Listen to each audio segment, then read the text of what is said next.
say truth is the first casualty of war.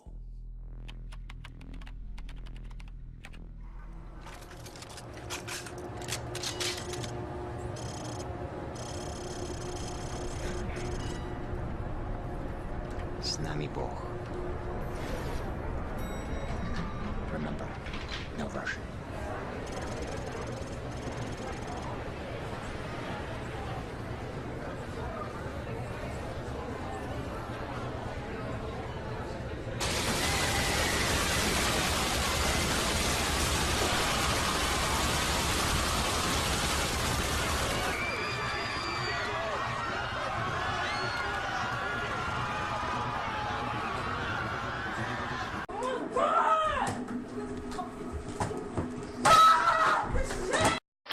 Video games are taking the world by storm, and while some can be fun, the violent influence among gamers is becoming worse and worse.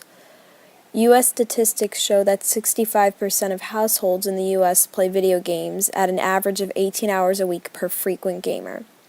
4% of these players classify themselves as extreme gamers, playing up to 50 hours a week. When video gaming becomes an addiction, there are many alarming patterns in behavior. Socially, people typically experience being verbally abusive and angry, sometimes to extremes, excessive crying, lack of motivation and direction. Psychologically, people will experience anxiety, uncontrollable feelings, or rampant mood swings, or depression. A notorious massacre at Columbine High School in Littleton, Colorado is also linked with video games. In the massacre, 2 boys murdered 13 and injured 23 before turning the gun on themselves. It's known that Eric Harris and Dylan Klebold avidly played Doom, a game that is also licensed by the U.S. military to train soldiers to kill effectively. The boys were also assigned a class project in which they had to make a movie, which was a copycat of their version of the video game Doom. In the videotape, they dressed in black trench coats, carried guns, and killed jocks. And less than a year later, the video became a reality.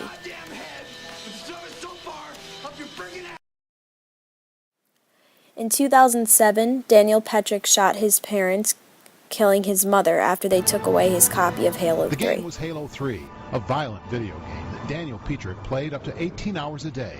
When his parents said enough and barred him from playing, his attorneys say he snapped. He starts searching the house and looks for the video game, just like an addict would look for the drugs. Instead, Daniel Petrick found a gun, calmly walked into a room where his parents were watching TV, asked them to close their eyes because he had a surprise for them, then shot them, killing his mother Susan. His hand was steady.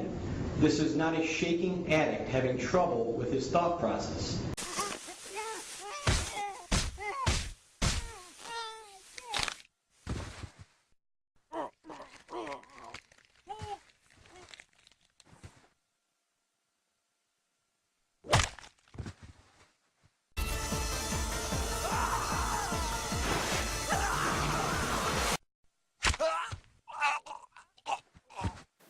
Kill, kill, kill. That's the message that video games are sending to the kids of today. Not even just the kids, it's anyone who's playing a video game. Anyone is victim to it. People can become enthralled in the life of a video game, and before they know it, they're addicted. Why do people play video games so manically?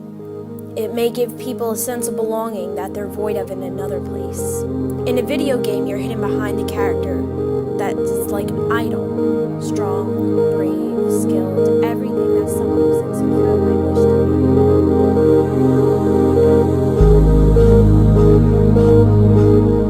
It's a way to relax, to escape, to belong, to bond, and that's what some people feel. The addiction to video games is said to be like a narcotic feeling. The high you get from the game is just as bad as a drug. So what do we do to solve it? Ban it like drugs? Even though there are age limits like mature and teen, children find a way to get copies of the most gruesome games. It's really up to the parents to be able to know if their child is stable enough to partake in video games and when enough is enough.